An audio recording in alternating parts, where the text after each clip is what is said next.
उसकी जो मातृभाषा शिक्षण में हिंदी से जुड़े हुए मातृभाषा शिक्षण में उनकी समस्याएं हैं उसके समाधान के विषय में अध्ययन करेंगे। भारत में हिंदी दो रूपों में पढ़ाई जाती है, एक मातृभाषा और दूसरी राष्ट्रभाषा। ठीक है, और इन दोनों रूपों में इसके शिक्षण की समस्याएं भी भिन्न भिन्न हो गई हैं।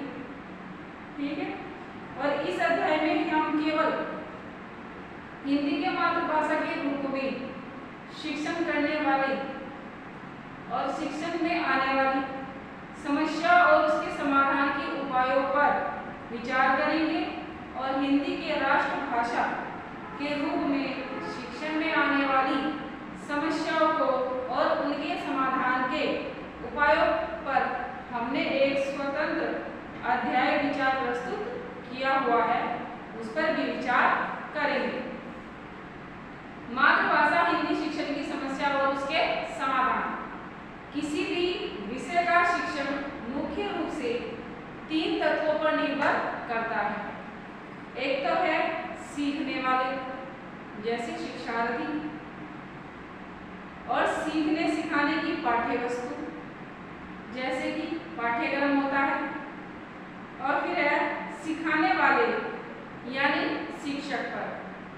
और मातृभाषा हिंदी के शिक्षण के संदर्भ में हम इन 3 तत्वों को निम्नलिखित रूप से देख और समझ सकते हैं और इन्हीं रूपों पर हम मातृभाषा हिंदी शिक्षण की समस्याएं और उनके समाधान और उनके जो उपाय हैं उन पर भी विचार कर सकते हैं। अब यहीं पे उन्होंने कुछ बिंदु दिए हैं, जैसे शिक्षार्थी संबंधी समस्याएं और उनके समाधान, फिर मातृभाषा हिंदी की प्रकृति और उसकी पाठ्यचर्या संबंधित जो भी समस्याएं हैं उनसे जुड़े हुए उनके उपाय और उनके समाधान, फिर है मातृभाषा शिक्षक की योग्यता एवं शिक्षण कौशल संबंधी समस्याएं और उनके समाधान, शिक्षार्थी संबंधी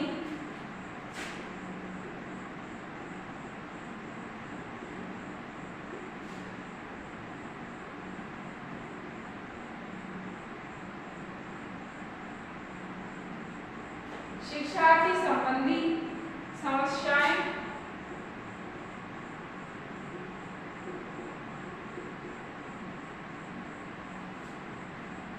और उनके समाधान।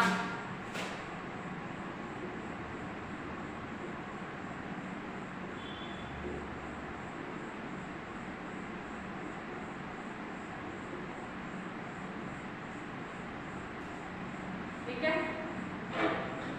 भिन्न भिन्न आयु वर्ग और भिन्न भिन्न शिक्षा स्तर के शिक्षार्थी की मातृभाषा हिंदी शिक्षण संबंधी कुछ समस्याएं भी भिन्न भिन्न प्रकार की होती हैं और उनके समाधान और उनके उपाय भी कुछ भिन्न प्रकार के ही होते हैं। 3 से 5 आयु वर्ग के प्राथमिक पूर्व प्राथमिक शिक्षा स्तर के जो बच्चे हैं उनकी मातृभाषा हिंदी शिक्षण अधिगम संबंधी सर्वप्रथम समस्या मातृभाषा हिंदी और बच्चों की घरेलू भाषा हिंदी की भिन्नता होती है, क्योंकि जो भाषा वो सीख कर विद्यालय में आते हैं वह उनकी घरेलू पारिवारिक भाषा होती है और जो विद्यालय में आके सीखती है वो है हिंदी का सर्वमान्य रूप जो विद्यालय के द्वारा उन्हें सिखाया जाता है। और इस स्तर पर मातृभाषा शिक्षण का मुख्य उद्देश्य होता है शिशुओं को मातृभाषा के सुनने और बोलने के जो कौशल हैं उनका विकास करना। इसलिए शिक्षिकाएं शिशु से मातृभाषा में बात करती हैं और शिशु अपने घरेलू भाषा में ही उनका उत्तर देते हैं और उनकी यह घरेलू भाषा उनके मातृभाषा के सुनने और बोलने में बाधक होती है। परंतु शिक्षिकाओं को शिशुओं को अपनी घरेलू भाषा विभाषा अथवा जो बोली होती है उसको प्रयोग को करने देना चाहिए, क्योंकि उनकी उस समय की आयु वैसी होती है कि वह उसी पारिवारिक या बोली या भाषा में ही वह उस समय बात कर सकते हैं, क्योंकि उनके पास उस समय हिंदी के सर्वमान्य रूप की जो भाषा होती है उसका ज्ञान नहीं होता है। बोली के प्रयोग पर आपत्ति करना, उन्हें बीच बीच में टोककर बोली के शब्द अथवा वाक्यों के स्थान पर मातृभाषा शब्द अथवा वाक्यों का प्रयोग करने के लिए कहना या बल देना उचित नहीं होता है। ठीक है। फिर है मातृभाषा हिंदी की प्रकृति और उसकी पाठ्यचर्या संबंधी।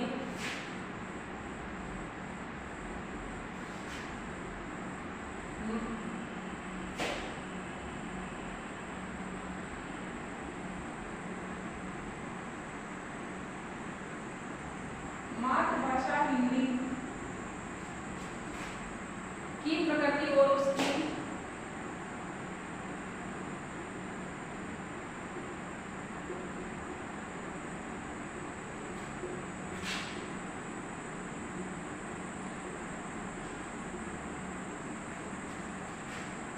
पाठ्यचर्या संबंधी समस्याएं।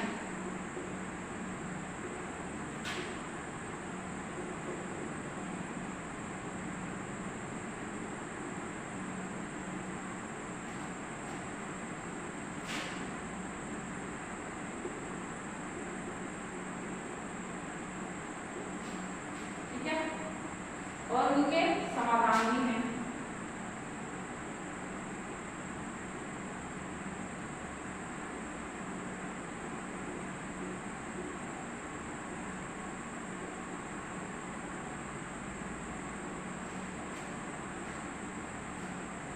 मातृभाषा हिंदी के शिक्षण में सबसे पहली समस्या वर्णों की अधिक संख्या होती है।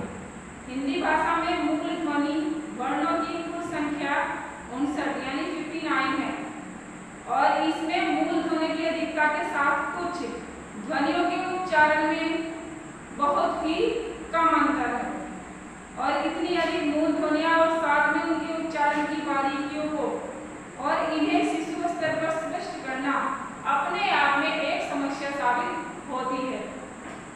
सामान्यतः शिक्षक और शिक्षिकाएं शिशुओं को इन मूल ध्वनियों का ज्ञान उच्चारण शिशुओं के परिचित जीव जंतुओं और वस्तुओं को दिखाकर ही कराते हैं और जिससे उन्हें पढ़ने और लिखने का ज्ञान होता है और उन्हें इसी प्रकार से लिपि भी सिखाई जाती है।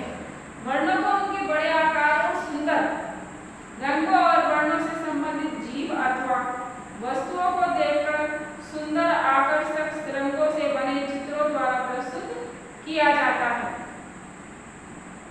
मातृभाषा हिंदी शिक्षण की दूसरी बड़ी समस्या है इसकी शब्दावली। इनके ज्ञान कराने के लिए भी दिक्कतें आती हैं। हिंदी संस्कृत भाषा की वंशजा है और हिंदी इसमें कुछ शब्द सीधे संस्कृत से लिए गए हैं जैसे जल पवन और अग्नि और कुछ शब्दों का परिवर्तन करने के बाद उन्हें लिया गया है जैसे घृत से घी और कर्ण से कान। इन दोनों शब्दों को संस्कृत से लिया गया है पर उनके में कुछ परिवर्तन करने के बाद इसमें कुछ शब्द अन्य भारतीय भाषाओं से भी लिए गए हैं जैसे बंगाली से अरबी से ठीक है मराठी भाषा से और कुछ शब्द विदेशी भाषाओं से लिए गए हैं जैसे फारसी हो गई। ठीक है इसी प्रकार से इसमें दूसरी भाषाओं के शब्दों को अपनी ध्वनि तत्वों में कसकर अपना शब्द बनाने की विचित्र शक्ति होती है। यह हिंदी भाषा का एक गुण है कि वह विभिन्न जितनी भी भाषाएं हैं उनका अपने आप में विस्तार रख सकती है और अपनी ध्वनियों के आधार पर हम उन शब्दों को अपनी भाषा के द्वारा ग्रहण कर सकते हैं। हिंदी भाषा में पर्यायवाची शब्दों की भी अधिकता है और सबसे बड़ी बात यह है कि उनका अर्थ भी समान होने के बाद भी उनके भाव में कुछ अंतर होता है। भिन्न भिन्न परिस्थितियों में भिन्न भिन्न प्रकार के पर्यायवाची शब्द होते हैं उनका अर्थ भी अलग होता है और शब्दों को प्रयोग भी उनके किया जा सकता है।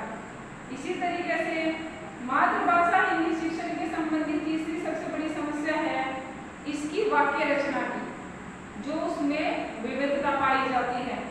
हिंदी में वाक्य रचना के अपने नियम हैं, वाक्य रचना का अपना पदक्रम है और कहीं कहीं पर पदक्रम का पालन किए बिना भी वाक्य का अर्थ निकल आता है।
उदाहरण के लिए अवधि बोली को ही ले लीजिए। इसमें विभक्तियों का प्रयोग बहुत कम होता है। जैसे राम ने रावण का वध किया और अवधि में राम रावण को वध किया। ठीक है। अवधि बोली क्षेत्र के कक्षा के जो बच्चे हैं उनकी अपनी बोली का प्रयोग करना तो स्वाभाविक है, परंतु यदि हिंदी भाषा का शिक्षक भी अवधि बोली का ही प्रयोग करे तो बच्चों को हिंदी के सर्वमान्य रूप कैसे वह सिखा पाएगा या पढ़ा सकता है? ऐसा नहीं होता। हिंदी भाषा शिक्षकों की दूसरी बड़ी समस्या यह है कि स्वयं शुद्ध हिंदी का ज्ञान नहीं होता। प्राथमिक स्तर के तो 90% शिक्षक ऐसे हैं जो शुद्ध भाषा में हिंदी बोलते ही नहीं और न ही शुद्ध हिंदी लिखते हैं। प्राथमिक स्तर के तो 90% ऐसे ही अध्यापक मिलेंगे। हिंदी व्याकरण का ज्ञान तो उन्हें न के बराबर होता है और प्राथमिक स्तर पर मातृभाषा की जो नींव रखी जाती है और जब नींव ही मजबूत नहीं होगी तो फिर इमारत कैसे मजबूत हो सकती है? बच्चे शुद्ध हिंदी कैसे सीखेंगे और कैसे प्रयोग करेंगे? अधिकतर हिंदी भाषा शिक्षकों की मनोवृत्ति कुछ ऐसी है कि वे इस भ्रम में ही जीते हैं कि हिंदी तो उनकी मातृभाषा है, तो वे इसे अपने बचपन से ही जानते हैं। परिणाम यह होता है कि वे अपनी भाषा संबंधी कमियों को ही नहीं जान पाते और जब कमी का अनुभव नहीं करते तो उन्हें दूर कैसे करने का प्रयत्न करेंगे? जब वह जानते ही नहीं है इस भाषा संबंधी समस्या को तो वह उसे दूर भी नहीं कर पाते। शिक्षण एक कला है और अब तो यह तकनीकी रूप भी धारण करती जा रही है, परंतु अधिकतर भाषा शिक्षक उसी डीसीपीटी नीरस पाठ्य पुस्तक एवं शब्दार्थ कथन प्रणाली का प्रयोग करते हैं, जिसका परिणाम यह है कि बच्चे भी हिंदी भाषा सीखने में इतनी रुचि नहीं लेते। आवश्यक है कि शिक्षक स्वयं भाषा का स्पष्ट ज्ञान प्राप्त करे, शुद्ध हिंदी प्रयोग करे और शुद्ध हिंदी लिखकर दिखाए, बच्चों को रुचिकर प्रभावशाली शिक्षण प्रदान करे और विधियों से भाषा सिखाए पढ़ाएं और शिक्षक अपने भाषाई ज्ञान में भी वृद्धि करके शिक्षण कौशल के विकास कर सकते हैं और भाषा शिक्षण संबंधी जो भी समस्या है उसको भी हल कर सकते हैं।